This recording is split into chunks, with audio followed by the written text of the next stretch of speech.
पाठशाला में आपका स्वागत है। आज की पाठशाला जैन धर्म से संबंधित होगा। जैन धर्म की यह आखिरी वीडियो होगा। तो देखते हैं आज की पाठशाला में अनेकांतवाद, स्यादवाद और सप्तभंगी ज्ञान।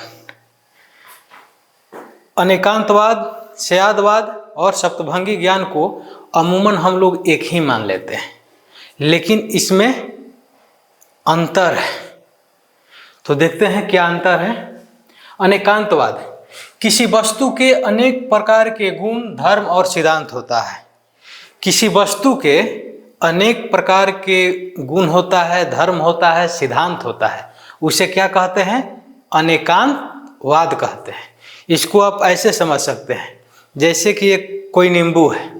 कोई नींबू है तो कोई उसे गोल भी बोल सकता है, कोई उसे पीला भी कह सकता है, कोई उसे खट्टा भी कह सकता है।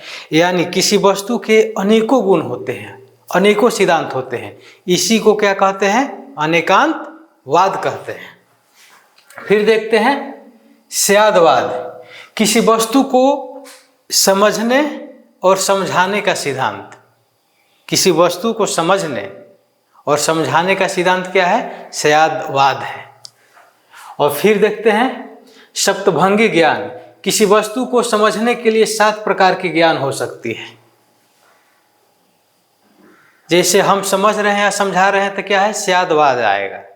और किसी वस्तु को समझने के लिए 7 ज्ञान की आवश्यकता होती है, 7 प्रकार के ज्ञान की आवश्यकता होती है। वह कौन सा है? जैसे कि है, नहीं है, नहीं है।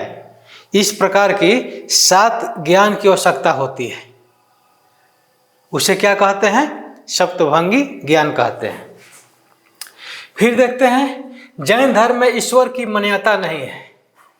जब प्रारंभ में जैन धर्म था उस समय ईश्वर की मान्यता नहीं था, लेकिन आज जैन धर्म में ईश्वर की मान्यता है। लोग 24 तीर्थंकर की मूर्ति मंदिर में स्थापित कर कर उनका पूजा करते हैं।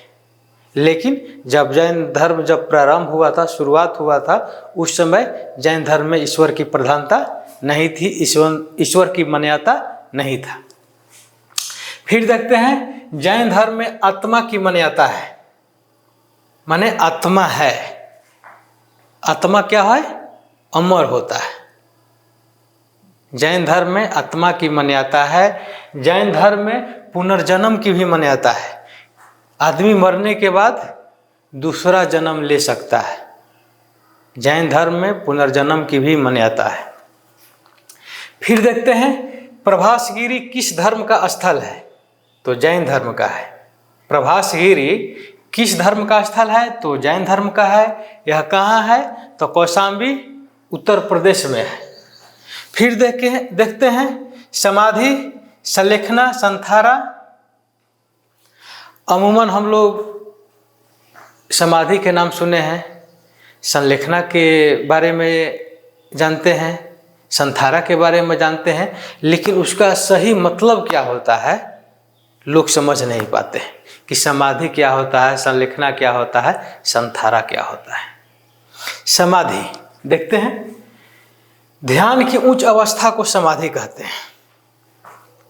समाधि किसे कहते हैं? ध्यान की उच्च अवस्था, यानी एकाग्रता के साथ आदमी ध्यान लगाता है। जैसे महात्मा बुद्ध ने समाधि लिया था।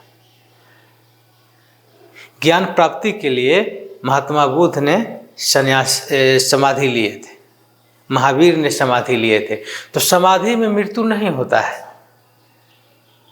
लेकिन संथारा या सलेखना, जब जीवन की अंतिम अवस्था, जब व्यक्ति को लगे कि वह अब मरने की स्थिति में है, अब अंतिम काल में है, तो वह भोजन पानी त्याग कर अपने जीवन को समाप्त करना, यानी मृत्यु को प्राप्त करना क्या कहलाता है?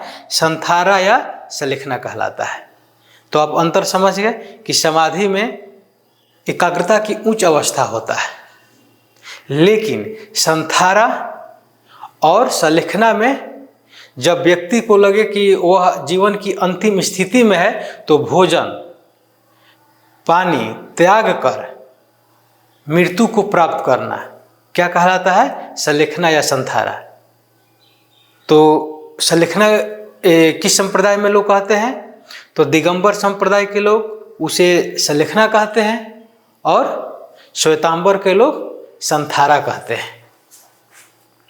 समाधि, ध्यान की उच्च अवस्था को समाधि कहते हैं। सलेखना या संथारा, जीवन की अंतिम अवस्था में व्यक्ति खाना पीना त्याग कर मृत्यु प्राप्ति सलेखना या संथारा कहलाता है। सलेखना क्या है? दिगंबर संप्रदाय के लोग इसे सलेखना कहते हैं और श्वेतांबर संप्रदाय के लोग इसे संथारा कहते हैं।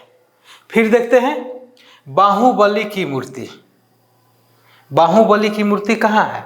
श्रवणबेलगोला कर्नाटक में है। बाहुबली की मूर्ति श्रवणबेलगोला कर्नाटक में है, जिसे गोमतेश्वर का मूर्ति भी कहा जाता है। बाहुबली किसका पुत्र थे? तो प्रथम तीर्थंकर ऋषभदेव के पुत्र थे। महामस्तकाभिषेक उत्सव किससे संबंधित है? तो यह बाहुबली से संबंधित है। बाहुबली, जिसे गोमतेश्वर की मूर्ति भी कहते हैं, का निर्माण चामुंडा राय द्वारा कराया गया था। और जैन धर्म मानने वाले प्रमुख शासक कौन थे? चंद्रगुप्त मौर्य थे, खारवेल थे, अमोघवर्ष थे, चंदेल शासक थे। चंद्रगुप्त मौर्य आपने सुने होंगे कि वह भद्रबाहु के साथ, जब मगध में अकाल पड़ा था तो भद्रबाहु के साथ वह कर्नाटक गए थे और संलेखना विधि द्वारा अपना जीवन त्याग किए थे। फिर देखते हैं जैन तीर्थ स्थल। जैन धर्म में बहुत से महत्वपूर्ण तीर्थ स्थल है, लेकिन उसमें जो महत्वपूर्ण है उसके बारे में बता रहे हैं। अष्टापद, अष्टापद उत्तराखंड में है। चंपापुरी भागलपुर बिहार में है। पावापुरी नालंदा बिहार में है। समेत शिखर गिरिडीह झारखंड में है और गिरनार गुजरात में है। यह जैन धर्म का महत्वपूर्ण तीर्थ स्थल है। क्या है? अष्टापद उत्तराखंड, चंपापुरी बिहार, पावापुरी बिहार, समेत शिखर झारखंड, गिरनार गुजरात में है। और जैन धर्म का जो महत्वपूर्ण मंदिर है वो देखते हैं।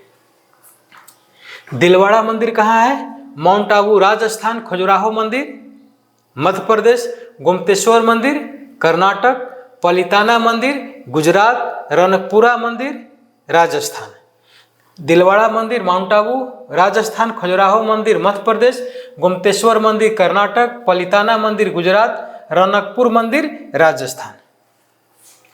और फिर देखते हैं भारत में सबसे अधिक जनसंख्या जैन धर्म की किस राज्य में है, और देखेंगे कि प्रतिशत के हिसाब से जैन धर्म की जनसंख्या सबसे अधिक किस राज्य में है।